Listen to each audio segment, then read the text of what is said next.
지난 시간에 이어서 저희가 이제 최소제곱법에 대해서 살펴보도록 하겠습니다. 자, 우리가 일단 이전에 살펴봤던 연립방정식을 보면은 미지수 3개, 방정식 3개 해서 우리가 다음과 같은 어떤 행렬방정식을 구성을 했고요. 보시다시피 A가 이제 정방 행렬이다 보니까 게다가 이제 역행렬이 존재를 해서 기본적으로 우리가 미지수를 다음과 같은 방식으로 우리가 값을 구했습니다.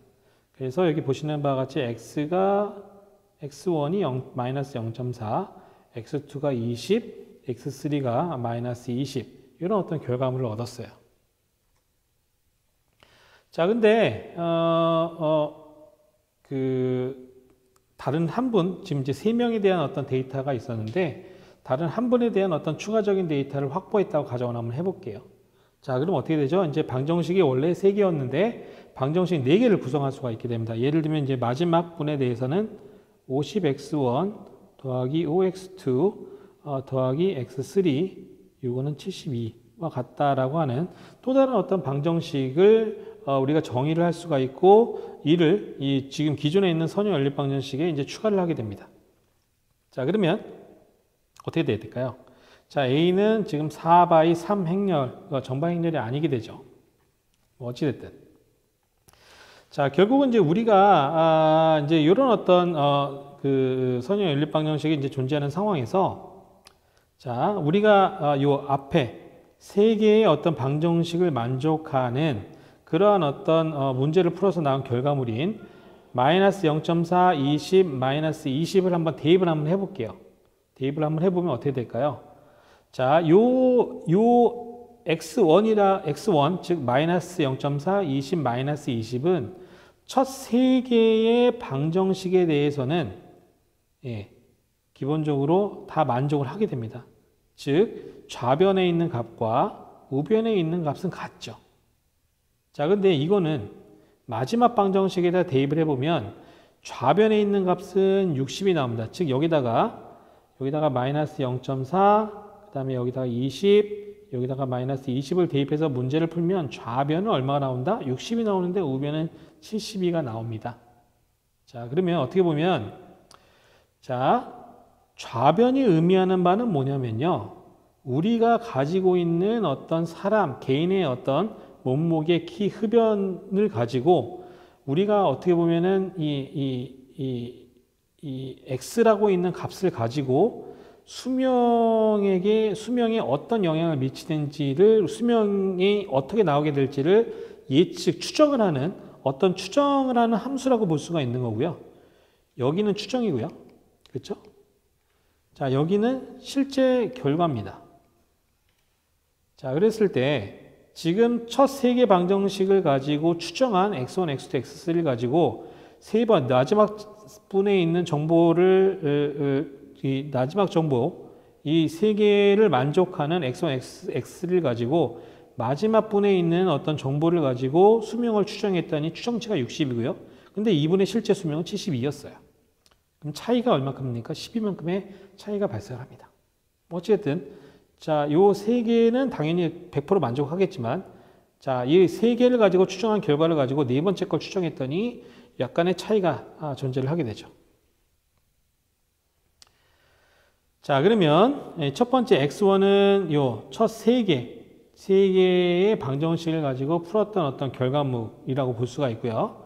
자, 이거 외에 예를 들면 또 다른 해를 한번 생각을 해볼게요. x2라고 한번 생각해볼게요. x2는 예를 들면 마이너스 0.12, 16, 마이너스 9.5라고 한번 생각해 보겠습니다. x가 어떻게 도출되는지는 좀 생각하지 마시고요.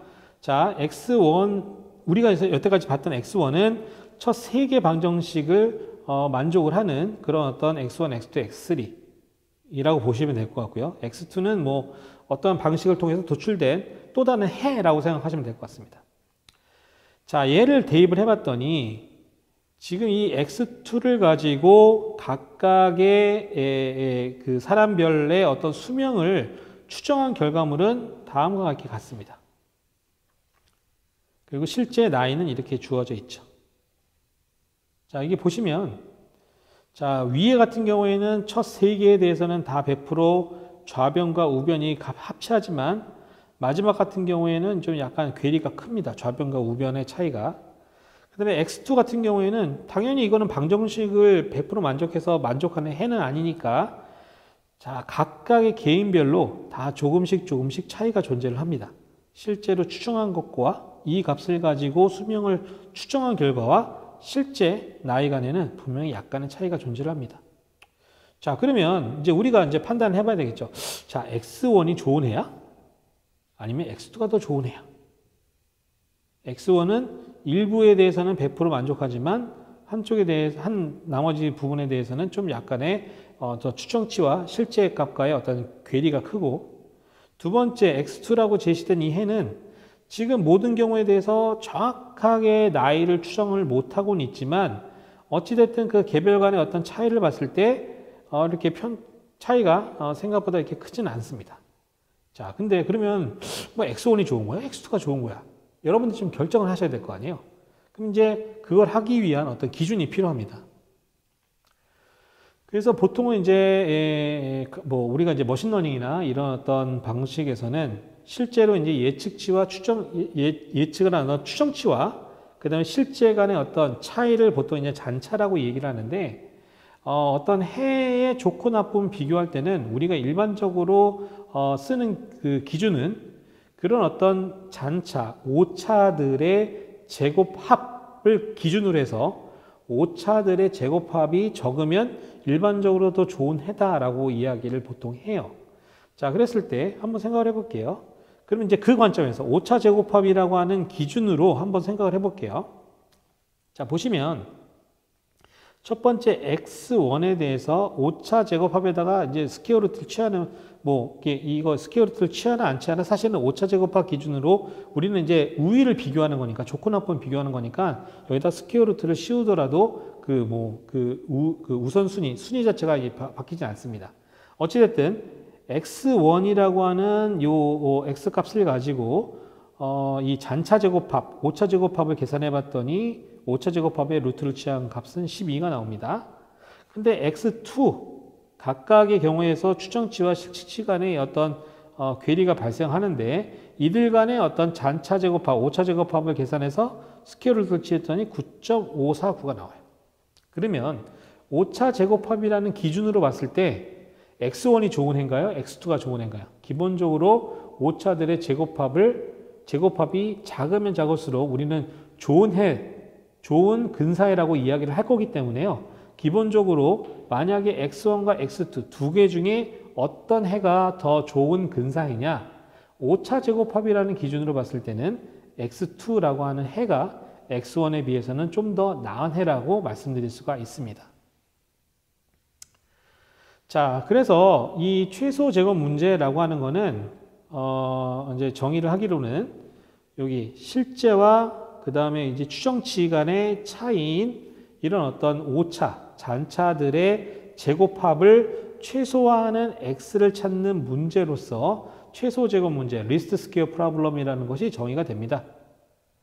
자, 그래서 우리가 찾고자 하는 것은 무엇이냐면 어떤 x 햇을 찾는데 모든 가능한 x에 대해서 b-ax라고 하는 어떤 벡터의 노름을 가장 작게 만드는 x값, 이걸 x햇이라고 합니다. 즉 b-ax의 노름을 최소화하는 x를 찾는 것, 요거를 이제 x햇, 요거를 저희는 뭐라고 얘기할 거냐면 ax는 b라고 하는 행렬 방정식의 최소 제곱해라고 이야기를 하게 될 겁니다.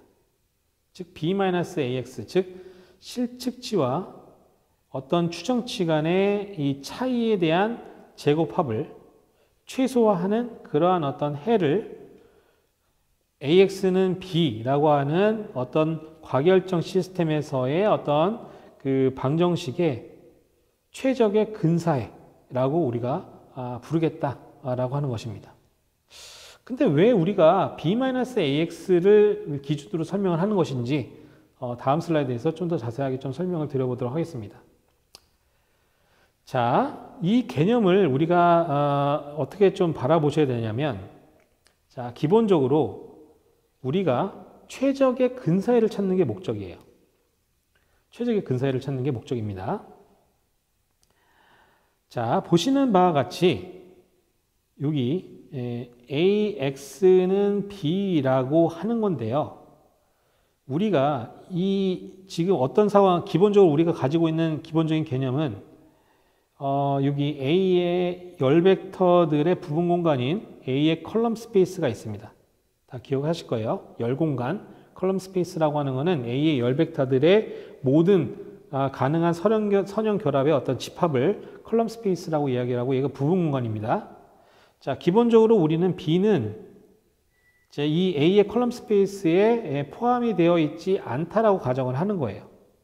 그리고 그런 상황이기 때문에 지금 AX는 B라고 하는 행렬 방정식에 이거를 등식으로 만족하는 X가 존재하지 않는 상황입니다.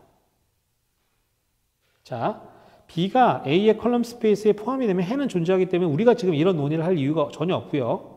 지금 우리가 논의하고 있는 상황은 어떤 상황이냐면 AX는 B라고 하는 행렬 방정식에 해가 존재하지 않습니다. 그래서 최적의 근사해를 찾고 싶은 거예요. 자, 그래서 그 근사해를 저희는 X 햇이라고 부를 거고요. 자, 그러면 기본적으로 우리가 이 최소 제곱해가 가지고 있는 특징이 뭐냐? 자, AX 햇은 당연히 어떻게 되니까 A의 컬럼 스페이스에 당연히 포함이 되어야 됩니다. 예, 포함이 돼야 되는데, 자, 이 벡터와 이 B라고 하는 벡터, AX 햇이라고 하는 벡터와 B라고 하는 벡터의 차이, 예, 차이가 어떻게 되니까 차이를 최소화하는 거예요. 그 얘기는 뭐냐면 이 B라고 하는 벡터와 아까 얘기했던 이 컬럼 스페이스, A의 컬럼 스페이스 중에 존재하는 벡터들 중에 AX 햇이 가장 이 두 벡터 간의 거리가 가장 짧게 되는 그런 어떤 해가 바로 X 햇이라는 겁니다. 아마 이게 지금 제가 설명드린 것을 아마 여러분들 잘 이해를 하시기가 어려우실 것 같아서 이렇게 그림을 한번 좀 살펴보도록 할게요. 자, A의 이게 약간 되게 고차원 상황에서의 지금 상황인데 이거를 이제 도식화하다 보니까 이제 약간 저차원에서 한번 좀 살펴보도록 할게요. 3차원 공간인데요. 어찌됐든 여기 0이 있고요. 그 다음에 A의 컬럼 스페이스를 요 밑에 바닥에 있는 어떤 평면이라고 한번 생각을 해볼게요. 컬럼 스페이스입니다. 지금 무슨 얘기냐면 A의 열 벡터들의 선형결합, 모든 가능한 선형결합으로 표현되어 있는 어떤 평면이라고 볼 수가 있는 거죠. 자, 그래서 근데 이제 B라는 벡터가 있어요.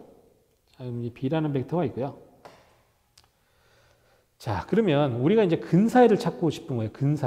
근사해를 어떻게 볼 거냐라고 하게 되면 기본적으로 우리가 어떤 아까 예전에 이제 지난 시간에 살펴봤던 것처럼 어떤 직선과 점이 있으면 점과 직선 간의 가장 짧은 거리는 어떻게 계산됩니까? 맞습니다. 얘를 이렇게 수선을 걷을 때예요.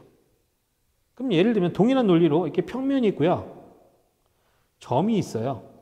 그러면 점과 평면 사이에 가장 가까운 거리는 어떤 상황에서 가까운 거리가 만들어집니까? 예, 맞습니다. 얘를 이 평면상에 수선을 그었을 때입니다. 이게 직각이 되게끔 수선을 일어났을 때 가장 이 점과 이 평면이 가장 가까워지게 되는 거예요. 자, 그러면 X 햇이라고 하는 거는 어떤 조건을 만족을 해야 되냐면 기본적으로 컬럼 스페이스 상에 존재하는 해여야 합니다. 즉, 요 지금 밑에 보여 있는 평면상에 AX 햇이 존재를 해야 돼요. 근데 그 AX는 어떤 거냐? B에서 요 컬럼 스페이스 상으로 이렇게 수선을 내렸을 때 그때 만나게 되는 벡터가 있지 않겠습니까? 이 벡터. 0으로부터 요 나오는 벡터. 이 벡터가 결국은 뭐가 돼야 되냐면 AX 햇이 되는 거예요. 그 얘기는 뭐냐면 B와 AX 햇 간의 거리가 가장 짧게 되는, 가장 최소화가 되는 그런 어떤 상황이 만들어지게 된다라는 겁니다. 자, 벡터 B는 다른 x에서의 ax보다 이런 ax보다 x 햇, 즉 b에서 이렇게 수선을 내렸을 때 이때가 가장 b와 요 컬럼 스페이스 상에 있는 벡터가 가장 가까워지는 거리가 된다라는 거예요. 자, 그러면 자, 요 벡터는 b-ax 햇이라고 하는 벡터로 우리가 나타낼 수가 있습니다. 자, b에서 이렇게 ax 햇에서 b로 이렇게 향하는 요 벡터는 b-ax 햇이라고 쓸 수가 있습니다. 자, 그러면 우리가 이제 무엇을 찾아야 되느냐? 요 x 햇을 찾는 거예요. 자, 여기서 다시 설명드리지만 결국 x 햇이 어떻게 보면은 요 b 여기 ax는 b라고 하는 방정식을 만족하는 가장 근사해가 바로 x 햇이라는 것을 설명을 지금 여태까지 드린 거예요. 그렇죠? 자, 이 방정식을 100% 만족하지 않지만 요 좌변과 우변 간의 거리를 가장 가깝게 만드는 그런 해가 x 햇이고요. 그게 기하학적인 관점에서 보면은 요 b에서 컬럼 스페이스 상으로 이렇게 프로젝션을 했을 때, 사형을 내렸을 때, 직각을 내리는 수선을 그었을 때, 그때 컬럼 스페이스 상에 존재하는 이런 어떤 벡터가 ax 햇이 된다는 것이고요. 결국은 요거는 이 b와 이 컬럼 스페이스 간의 가장 가까운 거리에 해당된다는 것을 의미하게 됩니다. 그렇기 때문에 이 x 햇을 우리는 이제 최적의 근사해로서 볼 수가 있다라는 거고요. 자, 그러면 자, 이 x 햇을 찾아야 될 텐데 이 ax 햇이 어떤 조건을 만족할 거냐라고 보면 자, 컬럼 스페이스에서 존재하는 임의의 어떤 벡터입니다. 자, A의 컬럼들의 선형결합한 거죠. 그래서 임의의 어떤 그 컬럼 스페이스 상에 있는 벡터가 되겠죠. 그래서 뭐 이런 벡터가 될 수도 있고, 뭐 이런 벡터가 될 수도 있고, 이런 bek터가 될 수도 있고, 뭐 이런 벡터가 될 수도 있습니다. 임의의 벡터에 대해서 어떤 조건을 만족해야 되죠? b-ax 햇이라고 하는 이 벡터는 이 컬럼 스페이스 상에서 존재하는 어떤 임의의 벡터에 대해서 항상 직교를 해야 됩니다. 수직을 이루어줘야 돼요.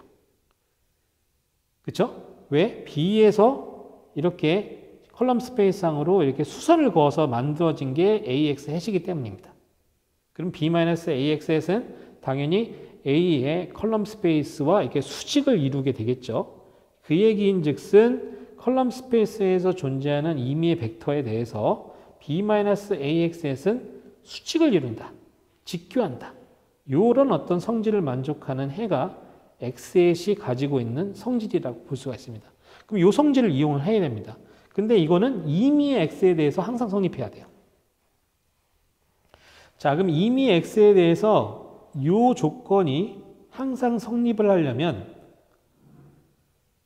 자, 이 벡터와 B-AX과 A1과도 직교를 이루어야 되고 요 B-AX2가 AX 햇이 A2와도 직교를 해야 되고 A3와도 직교를 해야 되고 B-AX 햇이 AN과도 직교를 해야 됩니다. 즉 임의의 X의 X1, X2, XN에 대해서 이게 항상 성립을 해야 되기 때문에 결국은 B-AX 햇은 A1, A2, AN 즉 A의 열 벡터들과 항상 수직을 이루어야 돼요. 그 얘기는 뭐예요? A1과 B-AX 햇은 뭐가 돼야 돼요? 직교를 해야 됩니다. 그리고 A1.B-AX 햇은 A1 트랜스포즈 곱하기 B-AX 햇으로 표현할 수가 있습니다. 마찬가지로 자, B-AX 햇과 A2는 직교를 이루어야 되기 때문에 얘도 마찬가지로 A2와 B-AX 햇은 서로 내적이 0이 되어야 됩니다. 이를 다시 표현하면 A2 트랜스포즈 곱하기 B-AX 햇은 0과 같다라는 식으로 표현할 수가 있고요. 마찬가지로 AN도 AN 트랜스포즈 곱하기 B-AX 햇도 0을 만족해야 됩니다. 자, 그러면 이거를 다 묶어요. 이걸 다 묶으면 어떻게 됩니까? A1 트랜스포즈, A2 트랜스포즈 이게 햄벡터들이죠. 그 다음에 AN 트랜스포즈 요거와 B-AX를 햇을 하게 되면 요걸 이렇게 쭉 묶어주면 0, 0, 0, 0 이렇게 나옵니다. 자, 근데 요 앞에 있는 요거를 보실게요. 자, 이거는 뭘까요? A라고 하는 행렬은 이렇게 A2 이렇게 구성이 되어 있는 행렬인데, 자, 요 지금 보시는 제가 동그라미 요 행렬은 어떻게 됩니까? 자, 이거를 전치 연산을 취한 결과물이 되는 거죠. 자, 그럼 정리를 해보면 어떻게 될까요? 결국은 우리가 임의의 x에 대해서 이 조건을 만족한다는 얘기는 결국은 무슨 얘기냐면 a의 트랜스포즈에다가 b-ax 했더니 얘가 0을 만족하는 그런 어떤 x의 어떤 해다? ax는 b라고 하는 과결정 시스템의 선형 연립 방정식의 최소 최적의 근사해가 된다는 것을 의미하게 됩니다. 결국 xset은 이 식을 만족하는 xset이 뭐다? 아까 말씀드렸던 b-ax를 최소화하는 x가 된다는 것을 의미하게 되는 것이죠. 자, 그래서 아까 말씀드렸던 것처럼 A 트랜스포즈에다가 b-ax는 0을 만족하는 그 x는 x햇이라고 얘기를 한다면, 자, 요걸 다시 풀어서 쓰면 A 트랜스포즈 b 빼기 A 트랜스포즈 ax 햇은 0이고요. 이걸 다시 정리를 하면 A 트랜스포즈 ax는 A 트랜스포즈 b라고 하는 식이 나옵니다. 자, 그래서 어떤 선형 연립 방정식에 대해서 A 트랜스포즈 ax는 A 트랜스포즈 b라고 하는 식을 저희는 정규 방정식이라고 이야기를 합니다. 자, 그래서 이 식을 만족하는 x를 어떻게 보면은 b-ax의 최적의 근사해라고 이야기를 할 수가 있는 거죠. 자, 근데 a가 지금 정방행렬이 아니더라도요, A 트랜스포즈 A는 어떻게 됩니까? 자, 예를 들면 A가 m by n 행렬이에요. 그러면 어떻게 되죠? A 트랜스포즈는 n by m 행렬이고요. 여기에다가 n by m 행렬에다가 m by n 행렬을 곱하게 되면 얘는 n by n 행렬이 나오게 되는 정방행렬이 되어버립니다. 그래서 A 트랜스포즈 A는 정방행렬이고요. 만약에 A 트랜스포즈 A의 역행렬이 존재를 하게 되면 결국은 이 식을 만족하는 최소 제곱해, 즉 최적의 근사해는 A 트랜스포즈 A 인버스의 A 트랜스포즈 B가 됩니다. 그래서 여기서 A 트랜스포즈 A의 인버스의 A 트랜스포즈를 보통 A의 수도 역행렬, 보통 이렇게 이야기를 하거든요. 그래서 어찌됐든 만약에 이 A 트랜스포즈 A 이 정방행렬이 역행렬이 존재를 하게 되면, 자, 이 식을 만족하는 X가 최소 제곱해, 이 주어져 있는 방정식의 최적의 근사해가 되기 때문에 얘는 그냥 역행렬을 구하시면 바로 우리가 최적의 근사해, 즉 최소 제곱해를 구할 수가 있게 됩니다. 자, 그래서 임의 행렬에 대해서, 이거는 이제 정방행렬 아니에요. n by n 행렬이죠. 이거에 대해서 다음의 내용은 이제 다 같습니다. 만약에 어떤 b에 대해서도 ax는 b라고 하는 어떤 과결정 선형 시스템에 대해서 얘가 유일한 제곱해를 갖는 조건은 어떤 조건이냐? A 트랜스포즈 A가 역행렬이 존재하는 가역행렬이고요. A의 컬럼들이 서로 선형 독립이어야 하는 조건들이 만족이 돼야 됩니다. 이랬을 때 AX는 B라고 하는 선형 연립 방정식은 유일한 최소 제곱해를 갖게 됩니다. 그 유일한 최소 제곱해는 바로 우리가 방금 전에 살펴봤던 것처럼 A 트랜스포즈 A가 역행렬이 존재를 하게 되면 이와 같은 어떤 최적의 유일한 어떤 최소 제곱해를 우리가 구할 수가 있게 됩니다. 자, 그래서 다시 이제 원래 문제를 돌아와서 이제 4개의 관측치가 있고 그다음에 3개의 미지수가 있는 그런 어떤 4x3의 어떤 A가 존재를 하고요. 자, 이런 어떤 선형 연립 방정식에 대해서, 자, 이거 해가 존재하지 않기 때문에 요거에 대해서 4개 방정식을 동시에 만족하는 x는 존재하지 않기 때문에, 자, 본 문제는 여기서 이 방정식에 대한 어떤 최적의 근사해, 즉 최소 제곱해를 구하고자 합니다. 최소 제곱해를 구하는 방식은 A 트랜스포즈 AX hat은 A 트랜스포즈 B와 같이 일단은 주어져 있는 A에 대해서 A 트랜스포즈를 가지고 양변에다가 이제 곱해줘서 다음과 같은 어떤 결과를 얻습니다. 자, 그 다음에 얘는 어떻게 됩니까? 3x3 정방행렬이고 이거가 역행렬이 존재를 합니다.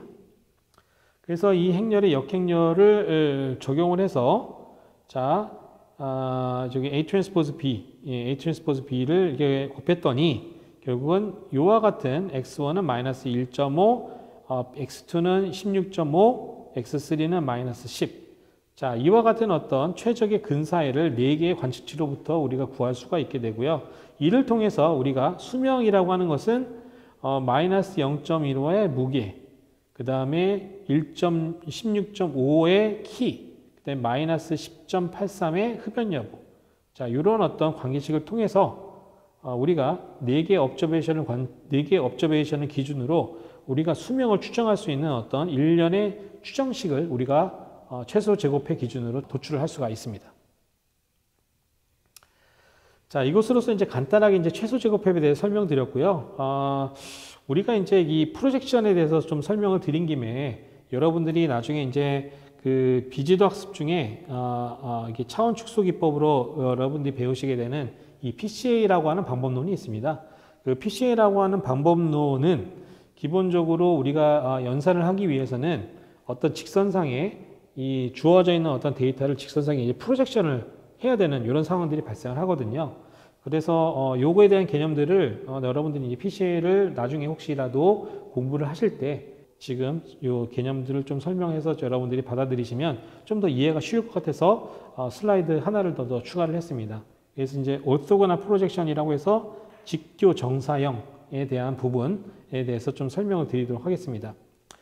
자, 여기가 원점이고요. 여기 이제 L이라고 하는 이 직선이 있어요. L이라고 하는 직선이 있고요. 여기 X라고 하는 벡터가 있습니다. 자, 그러면 이제 우리가 이제 관심 있는 건 뭐냐면요. 요 X라고 하는 벡터를 L이라고 하는 직선에 이제 프로젝션을 시켜요. 프로젝션을 시키면 그 프로젝션에 해당되는 요 결과물이 있지 않겠습니까? 대응해서 생각해 보시면 여기에 B고요. 평면상에다가 프로젝션을 하게 되면 그때 AX 햇이 나오지 않았습니까? 예, 저희가 이제 구하고자 하는 건 요거예요, 요거. 자, 그래서 예를 들면 이제 요 예시에서는 기본적으로 요 X라고 하는 벡터를 여기 L이라고 하는 직선상에 프로젝션 시킵니다. 그 프로젝션된 벡터를 이 프로젝션된 벡터가 이거죠. 원점으로부터 이 프로젝션된 벡터가 결국 이제 프로젝 LX라고 이제 표기를 합니다. 자, 그래서 프로젝 LX. 자, 요거를 이제 X를 L이라는 직선상에다 프로젝션된 요 직선상의 벡터를 프로젝트 LX라고 얘기를 하겠습니다. 자, 얘는 만약에 요 L이라고 하는 직선상에 이 U라고 하는 벡터가 있다고 가정을 해볼게요. 얘는 어떻게 보면은 이 L이라고 하는 직선상이 하나의 어떤 벡터이기 때문에 U라는 벡터를 어떤 스칼라벨을 한 그런 어떤 벡터로 볼 수가 있습니다. 자, 이제 K 값이 뭔지 모르는 거죠. 우리가 이제 궁극적으로 하고자 하는 거는 X를 L상에 프로젝션을 시켰을 때 그때에 해당되는 이 K 값을 찾는 게 이제 목적이 되는 거예요. 자, 근데 이제 어떤 성질을 만족하는지 생각을 해보시면 프로젝션을 했기 때문에 여기 이제 직각을 이루게 되죠. 뭐가? 자, 요 녹색에 해당되는 요 벡터 X에서 프로젝트 LX를 뺀 요 벡터, 즉 X 빼기 프로젝트 LX라고 하는 요 벡터가 여기 지금 보시는 바와 같이 녹색에 해당되는 벡터고요. 얘는 L이라고 하는 어떤 직선과는 수직을 이루고 있어요. 자, 얘와 L이라고 하는 벡터는, L이라고 하는 직선은 수직을 이루고 있고요. 그 얘기인 즉슨 L상에 존재하는 U라고 하는 벡터와 X- 프로젝트 LX. 자, 즉 X- 프로젝트 LX와 U라고 하는 벡터는, 즉 직선상에 해당되는 U라는 벡터는 수직을 이루게 됩니다. 자, 여기까지는 이해가 되실까요? 자, 이 녹색이라고 하는 녹색 벡터와 이 직선상에 존재하는 벡터, U죠, 대표적으로. U와 이 녹색 벡터는 수직을 이룬다. 즉 내적이 0이다. 근데 아까 살펴봤던 것처럼 프로젝트 LX라고 하는 거는 U라고 하는 벡터를 스칼라벨을 한 겁니다. 즉 X-KU와 이 U라고 하는 것이 내적을 했더니 0이 나오더라 라는 겁니다. 그래서 우리가 이 조건을 통해서 뭘 구할 수 있냐면 K값을 구할 수 있어요. 자, 그럼 어떻게 되죠? 이게 분배 법칙이 성립된다고 말씀드렸기 때문에 X와 U의 내적 빼기 KU.U 이렇게 내적을 분배 법칙하니까 얘가 0이 됩니다. 자, 그럼 어떻게 되죠? K는 U.U 분의 X.U가 됩니다. 그래서 결국은 요 X라고 하는 벡터를 L이라는 직선상에 프로젝션을 시켰을 때의 그 벡터는 자, U.U 분의 X.U에다가 U를 곱한 거죠. 요게 바로 프로젝트 LX라고 부를 수가 있게 됩니다. 여기까지 이해가 되시나요? 자, 그러면 만약에 U라고 하는 벡터를 단위 벡터라고 가정하게 되면 자, 얘는 뭐가 됩니까? 1이 됩니다. U라고 하는 게 단위 벡터면 자, U가 단위 벡터면 어떻게 되죠? X.U 이건 이제 스칼라가 되겠죠. 두 벡터의 내적이니까 여기가 이제 여기에다가 U가 붙게 되는 것이죠. 자, U가 단위 벡터일 경우에는 이 K 값은 X.U가 됩니다. 자, 한번 생각을 해볼게요. 그러면 이게 의미하는 바가 뭐죠? 자, X.U 만약에 U가 단위 벡터라고 했을 때 U와 X를 내적한 것이 의미하는 바는 뭐냐면 요 원점으로부터 프로젝션된 요 벡터 간의 길이입니다. 그 얘기인즉슨 X라는 벡터를 L이라고 하는 직선상에 프로젝션을 시켰을 때 그 벡터의 길이가 되는 것이고 그 벡터의 길이는 이 원점으로부터 이 X라는 벡터를 L이라는 직선상에 프로젝션 시켰을 때 원점으로부터 얼마큼 떨어져 있는가를 나타낸다라고 볼 수가 있습니다. 이 얼마큼 떨어져 있냐? X.U의 절대값만큼 원점으로부터 떨어져 있게 된다라고 우리가 해석을 할 수가 있게 됩니다. 결국은 이게 길이를 의미하게 되는 것이죠. 원점으로부터 얼마큼 떨어져 있는지. 자, 요 개념을 가지고 나중에 PCA라고 하는 것은 어떤 데이터들이 있을 때 그 데이터들을 직선상으로 프로젝션을 시킵니다. 프로젝션을 시켰을 때 어느 직선으로 프로젝션을 시켜야 프로젝션된 이후의 데이터의 분산을 가장 크게 만들까? 이게 PCA에서 우리가 찾고자 하는 어떤 차원 축소에 해당되는 새로운 축을 찾는 그런 어떤 문제로 귀결이 되는데 자, 방금 설명드렸던 이 X.U가 의미하는 바가 원점으로부터 해당되는 프로젝션된 이후의 벡터가 원점으로부터 얼마큼 떨어져 있는지 자, 이 정보를 가지고 우리가 프로젝션된 이후에 분산값을 계산할 수가 있어요. 그래서 이런 어떤 개념들을 가지고 나중에 PCA라는 어떤 수업을 여러분들이 혹시 다른 머신러닝 수업을 통해서 들으실 때 이 개념을 좀 더 활용을 하시면 아마 충분히 더 쉽게 이해를 하실 수 있을 거라고 생각이 듭니다. 예, 그래서 이번 시간에는 저희가 왜 우리가 오차제곱합이라고 하는 개념을 가지고 보통은 이제 최적의 근사회를 찾는지 저희가 이제 방금 살펴봤던 것처럼 어떤 B-AX라고 하는 이 벡터의 길이를 최소화하는 것은 결국은 이 A의 컬럼 스페이스와 B 간의 어떤 거리를 가장 가깝게 만드는 그런 어떤 근사회를 찾는 거다라고 볼 수가 있고요. 결국은 이제 과결정 시스템에서 해가 존재하지 않을 경우 결국은 우리가 방금 설명드렸던 B-AX의 그런 어떤 노름을 최소화하는 X를 찾는 문제를 해결함으로써 최적의 근사회를 우리가 찾을 수가 있게 됩니다.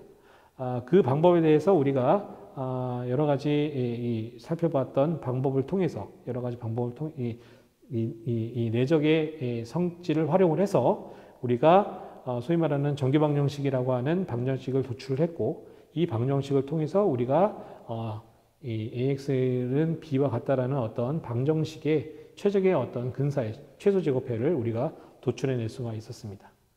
예, 이것으로서 오늘 강의를 마치도록 하겠습니다. 예, 수고하셨습니다.